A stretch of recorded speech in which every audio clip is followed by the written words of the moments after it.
আসসালামু আলাইকুম সুপ্রিয় শিক্ষার্থীবৃন্দ, আজকে আমরা ক্লাসের মধ্যে চেঞ্জিং সেন্টেন্সের সম্পর্কে জানব।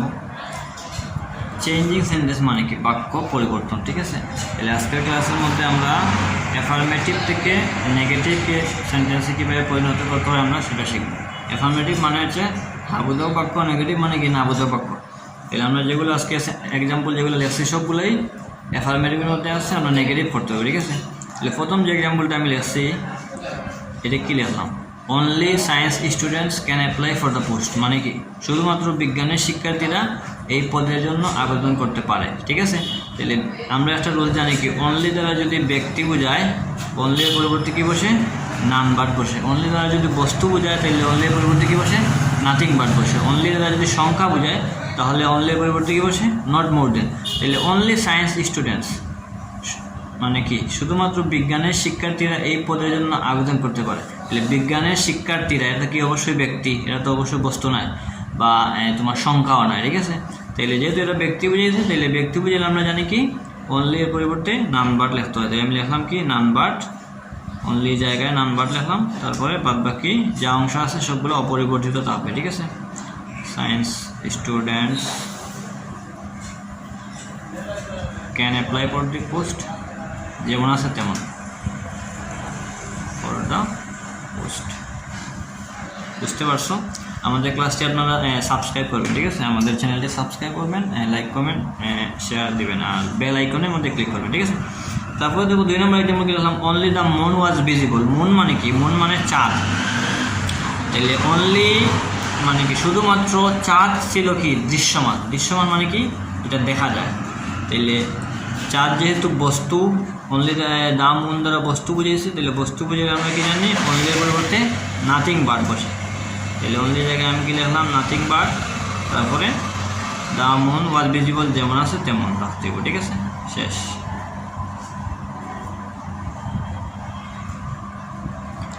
দেখো তারপরে কি এভরিওয়ান হেটস এ লায়ার, মানে কি সবাই মিথ্যাবাদীকে কী করে? ঘৃণা করতে। এভরি যে যুক্ত থাকা সেন্টেন্সের মধ্যে আমরা একটা রুল জানি কি এভরি যুক্ত থাকলে এভরির পরিবর্তে কী বসে? দেয়ার ইজ নো বসে। দেয়ার ইজ নো, তারপরে আমরা জানি কি পরের শব্দ বসে। এখানে এভরির পরের শব্দ আছে কি ওয়ান দেয়া আছে, লিখলাম দেয়ার ইজ নো ওয়ান।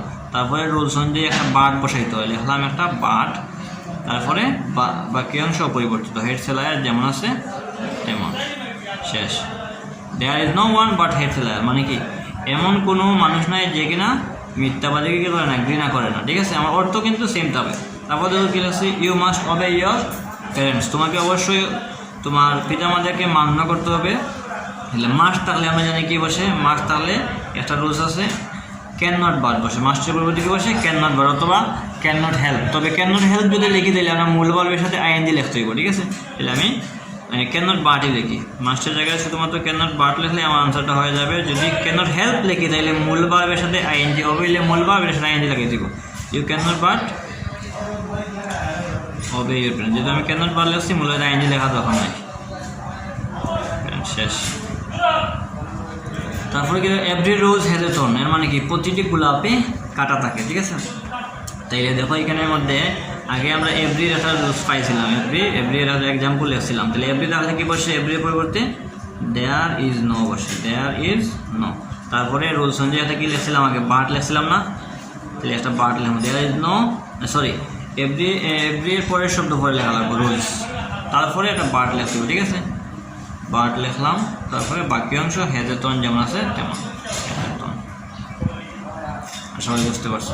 এভরি এর পরের শব্দ পরিবর্তিতে কি হইলো? দেয়ার ইজ নো, তারপরে পরের শব্দ রুলস, পরে একটি বার্ড লিখতে হয় রুলস অনুযায়ী, তারপরে বাকি অংশ has a thorn same. Both যুক্ত থাকলে আর এন্ড যুক্ত থাকলে আমরা জানি কি বোথের পরিবর্তে কি বসে? নট অনলি বসে, আর এন্ডের পরিবর্তে হয় বাট অলসো। তাহলে not only Messi but also Neymar are great footballer.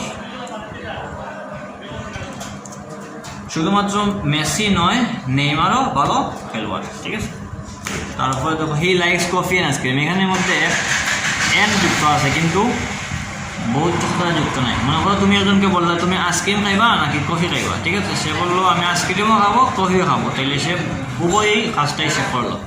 তাইলে আমি লিখলাম এখানের মধ্যে এই যে এখানের মধ্যে বহুত একটা উজ্জ আছে। উজ্জ মানে কি, উজ্জ বানানটা এরকম, উজ্জ মানে অদৃশ্য আছে, ঠিক আছে। তাহলে হি লাইকস, তাহলে এখানে আমি আগে যেরকম যাচ্ছিলাম বহুত নট অনলি বসে, তাহলে এখানে আমি বার্বের পরে মূল বার্ব এর পরে নট অনলি বসাই দেব। তাহলে he likes not only coffee, আর এন্ডের পরিবর্তে আমরা কি জানি বাট অলসো বসে, আর বাকি অংশ আইসক্রিম যেমন আছে তেমন। তাহলে সে শুধুমাত্র কফি পছন্দ করে না, আইসক্রিমও পছন্দ করে। আচ্ছা, তারপর দেখো কি I will always remember you. Always যে যুক্ত থাকে আমরা কি জানি, অলওয়েজের পরিবর্তে কি বসে নেভার বসে, আর অলওয়েজ যুক্ত থাকলে এরপরে যে অ্যাডজেক্টিভ থাকবে এটা বিপরীত শব্দ। অ্যাডজেক্টিভ কাকে বলে আমরা জানি, অ্যাডজেক্টিভ হচ্ছে নাউন বা প্রোনাউনের দোষ গুণ অবস্থা পরিমাণ সংখ্যা কি বলে, অ্যাডজেক্টিভ বলে। তাহলে এখানে রিমেম্বার দেওয়া, রিমেম্বারের বিপরীত শব্দ, রিমেম্বার অর্থ কি মনে করা, আর এর বিপরীত হচ্ছে ভুলে যাওয়া। তাহলে রিমেম্বারের বিপরীত ভুলে যাওয়ার ইংরেজি হচ্ছে ফরগেট, ঠিক আছে। তাহলে I will always remember you, এটার অর্থ আছে আমি সবসময় তোমাকে মনে রাখবো। তাহলে অলওয়েজের পরিবর্তে আমরা কি জানি বসবে নেভার, লিখলাম আমি নেভার, আর অ্যাডজেক্টিভ হচ্ছে রিমেম্বার, এর বিপরীত হচ্ছে রিমেম্বার মনে করা, বিপরীত হচ্ছে ফরগেট ভুলে যাওয়া, ঠিক আছে।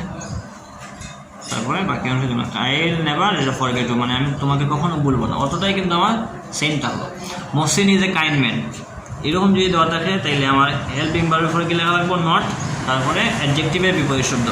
তাইলে আমি লিখলাম প্রথমে মহসিন যেমন আছে তেমন, ইজের পরে একটা নট লাগাইলাম, আর এখানে কাইন্ডের বিপরীত হচ্ছে আনকাইন্ড। তবে আনকাইন্ড যদি লিখি তখন আমি একটা এন না লিখে এন লিখতে হইব এখানে, আর আনকাইন্ডের ইউটা হচ্ছে বাওয়েল, আর আমরা জানি কি বাওয়েল যুক্ত ওয়ার্ডের পূর্বে ইউ হচ্ছে বাওয়েল, বাওয়েল ওয়ার্ডের পূর্বে কি বসে এন বসে, এন বসে।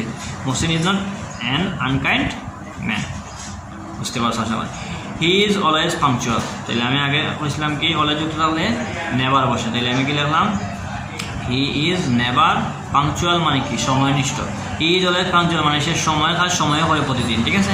পাংচুয়ালের বিপরীত হচ্ছে আমার লেট মানে কি দেরি করা।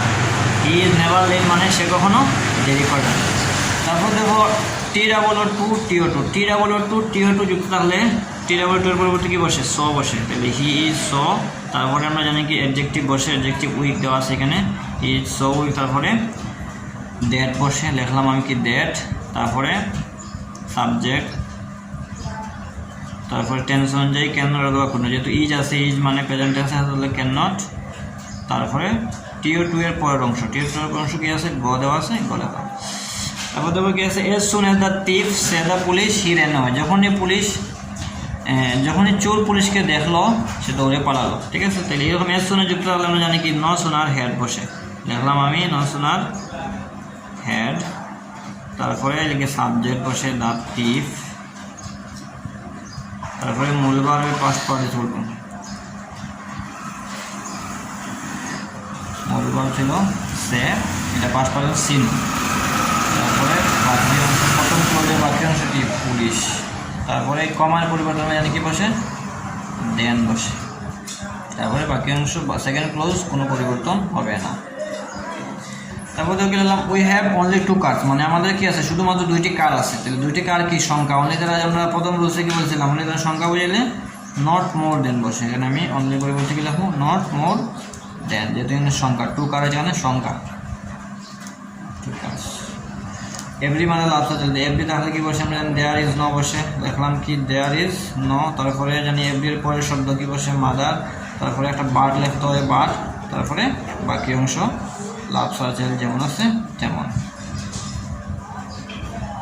তারপরে দেখো কি আছে পারবিন ওয়াজ টু পোর টু বাই চেইন, তাহলে 2 যুক্ত তাহলে কি বসে স বসে, তাহলে পারবিন ওয়াজ টু ডবল স, তারপরে অ্যাডজেক্টিভ পোর, তারপরে ডেট লেখা লাগে, আগে কি লিখছিলাম এই ধরো আগে ডেট লিখছিলাম, তারপরে সাবজেক্ট, এই যে পারবিন একটা মেয়ের নাম তখন কি সাবজেক্ট হিসেবে সি হবে।